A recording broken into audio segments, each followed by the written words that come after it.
रानी एक बहुत ही अमीर लड़की थी। वो एक कंपनी में काम करती थी और शहर में अकेले रहती थी क्योंकि उसके परिवार में कोई भी नहीं था। वो दुनिया में एकदम अकेली थी। रानी का जन्मदिन आने वाला था और वो बहुत खुश थी। इस बार तो मैं अपने जन्मदिन पर सारे ऑफिस को पार्टी दूंगी, सबको बुलाऊंगी और खूब पैसे खर्च करूंगी। वैसे भी मरने के बाद इतने पैसे लेकर थोड़ी जा सकती हो। ये सोचकर रानी ऑफिस में सबको बोल देती है, सुनो सुनो सुनो सब लोग, मेरे जन्मदिन में तुम सबको ही आना है। मैं सबको बहुत बड़ी पार्टी दूंगी और खूब खाने पीने का सामान भी रखवाऊंगी। तुम सबको मजा आ जाएगा। लेकिन रानी देखती है कि उसके ऑफिस के दोस्त ये सुनकर कुछ खुश नहीं थे। अरे तुम सबका मुंह इतना लटका क्यों है? तुम सब मेरी पार्टी की बात सुनकर खुश नहीं हुए क्या? एक आदमी जिसका नाम नरेश था रानी से कहता है, नहीं नहीं रानी, ऐसा कुछ नहीं है। वो दरअसल तुम तो जानती ही हो, जिस दिन तुम्हारा जन्मदिन होता है पूजा का जन्मदिन भी उसी दिन होता है, और तुमसे पहले वो हमें अपने जन्मदिन पर बुला चुकी है। पूजा का नाम सुनकर रानी आग बबूला हो जाती है। असल में रानी पूजा को बिल्कुल भी पसंद नहीं करती थी और पूजा ने तो अब रानी के जन्मदिन की पार्टी भी खराब कर दी थी। लेकिन रानी ठान लेती है कि वो ऑफिस के लोगों को अपनी ही पार्टी में बुलाएगी। अरे नहीं नहीं, तुम सब मेरे जन्मदिन की पार्टी में आना, मैंने खूब पैसे खर्च किए। ये सुनकर सभी ऑफिस वाले सोच में पड़ जाते हैं। वो रानी से कह तो देते हैं कि वो उसकी पार्टी में आएंगे, लेकिन रानी के जन्मदिन के दिन वो सब पूजा की जन्मदिन की पार्टी में चले जाते हैं। उधर रानी होटल में सबका इंतजार कर रही थी। रानी ने एक बड़ा सा होटल बुक किया था और खूब पैसे खर्च करके वो वहीं पर पार्टी करने वाली थी। ओफो, कितनी देर हो गई, अभी तक कोई आया क्यों नहीं? कितनी तैयारियां करके बैठी हूं मैं, जल्दी से ये लोग आए तो मैं पार्टी शुरू करूं। रानी को बहुत गुस्सा आता है और फिर उसे ऑफिस के लोगों की बात याद आती है। अरे हाँ, आज ही तो उस पूजा का भी जन्मदिन है। कहीं ये सारे ऑफिस वाले वहीं तो नहीं नहीं नहीं, ऐसा नहीं हो सकता है। भला सबके सब वहां क्यों चले जाएंगे?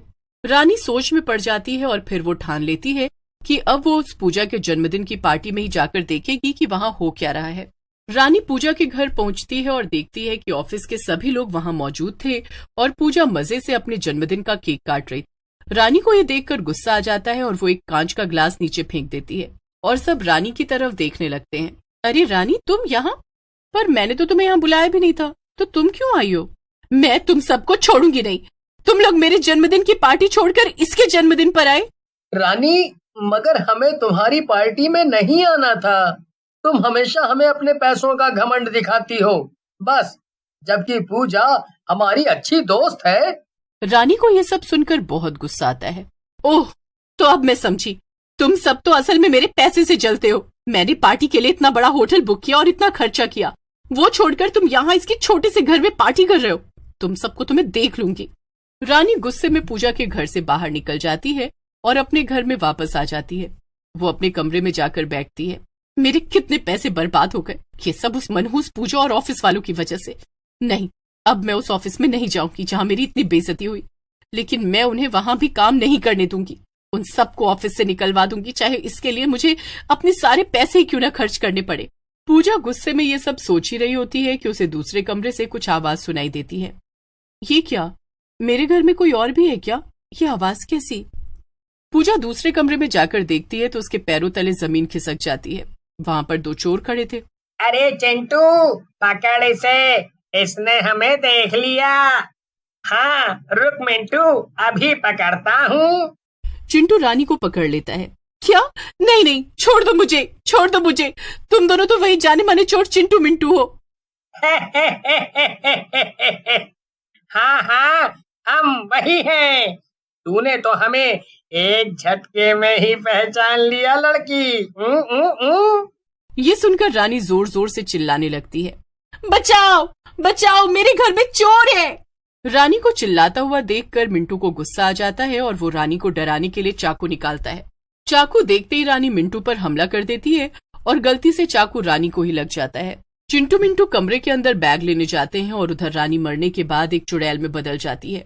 ये क्या हो गया मेरे साथ? आज मेरा जन्मदिन था और मेरे जन्मदिन के ही दिन मेरे साथ सबने इतना बुरा किया। कोई मेरी पार्टी में नहीं आया तो किसी ने मुझे जान से ही मार दिया। लेकिन अब मैं किसी को नहीं छोड़ूंगी, एक एक को पकड़कर अच्छा। इतने में दोनों चोर सारा सामान इकट्ठा करके वहां वापस पहुंचते हैं और चुड़ैल को देखकर डर जाते हैं। चुड़ैल चिंटू मिंटू को पकड़ लेती है। वाकई में तू तो बड़ा समझदार है।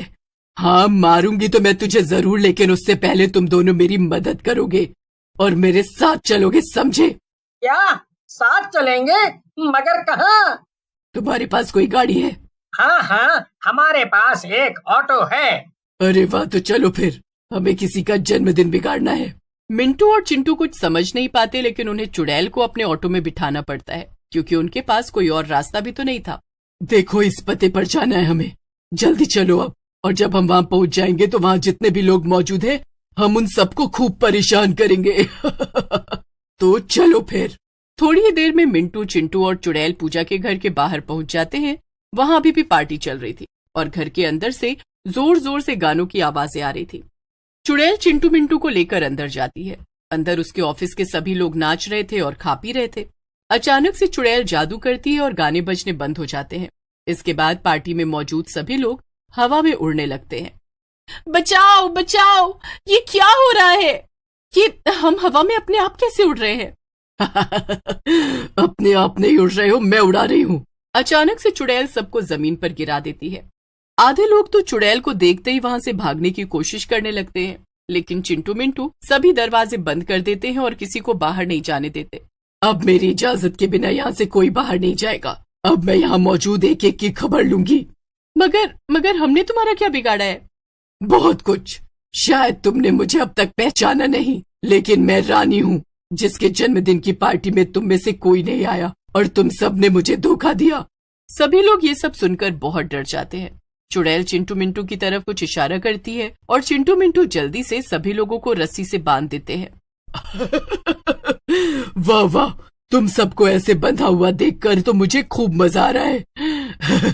अब पूजा, तेरी पार्टी है ना ये, तो चल अब तू मुझे नाच कर दिखा।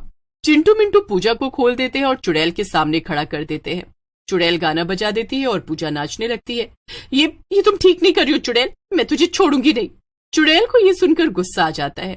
अच्छा ठीक, मैं नहीं कर रही, और तूने जो मेरे साथ किया उसका क्या? जब तक मैं तेरी पार्टी पूरी तरह से बर्बाद न कर दूं तब तक मुझे चैन न आएगा। तो तुम सबकी ये पूजा मुझसे ज्यादा पसंद थी ना? अब मैं तुम सबको मार दूंगी, फिर तुम दोबारा कभी इसकी पार्टी में नहीं आ पाओगे। नहीं नहीं, हमें छोड़ दो। इसकी पार्टी में आना तो दूर की बात है, हम तो दोबारा कभी इससे बोलेंगे भी नहीं। हाँ, हमें जाने दो। अच्छा तो फिर ठीक है, तुम सब जल्दी से पार्टी छोड़कर भाग जाओ, और अगर तुम में से किसी ने इस पूजा से दोबारा बात की तो मैं उसे जान से मार दूंगी। सभी लोग पूजा का घर छोड़कर भाग जाते हैं और फिर चुड़ैल भी पूजा को वहीं हवा में लटका हुआ छोड़कर अपने घर वापस आ जाती है। चिंटू मिंटू भी उसके साथ वापस आ जाते हैं। अब मैं क्या करूं? मैंने उस पूजा की पार्टी बर्बाद कर दी, फिर भी मुझे शांति नहीं मिली। लेकिन तभी चिंटू मिंटू चुड़ैल के सामने आ जाते हैं। क्या तुम दोनों अब तक यहाँ से गए नहीं? क्या लाए हो? चिंटू एक छोटा सा केक चुड़ैल को दिखाता है। एक छोटा सा बर्थडे केक। आज तुम्हारा जन्मदिन था ना, अब हम तीनों ही मिलकर तुम्हारा जन्मदिन मना सकते हैं। यही तुम्हारी आखिरी इच्छा थी ना? और वैसे भी जाने अनजाने में हमारी ही वजह से तुम्हारी जान गई थी, इसीलिए ये करना तो हमारा फर्ज था। ये सब देखकर चुड़ैल की आंखों में आंसू आ जाते हैं। तुम दोनों ने ये मेरे लिए किया, शुक्रिया। चुड़ैल केक काटती है और उसे बहुत अच्छा लगता है। अपना जन्मदिन मना लेने की वजह से चुड़ैल की आखिरी इच्छा पूरी हो जाती है और उसकी आत्मा को शांति मिल जाती है। तुम दोनों मेरा सारा पैसा रख सकते हो, तुम्हें दोबारा कभी चोरी करने की जरूरत नहीं पड़ेगी। इतना कहकर चुड़ैल गायब हो जाती है और चिंटू मिंटू को भी दोबारा कभी चोरी करने की जरूरत नहीं पड़ती। वो अच्छे से अपना जीवन बिताने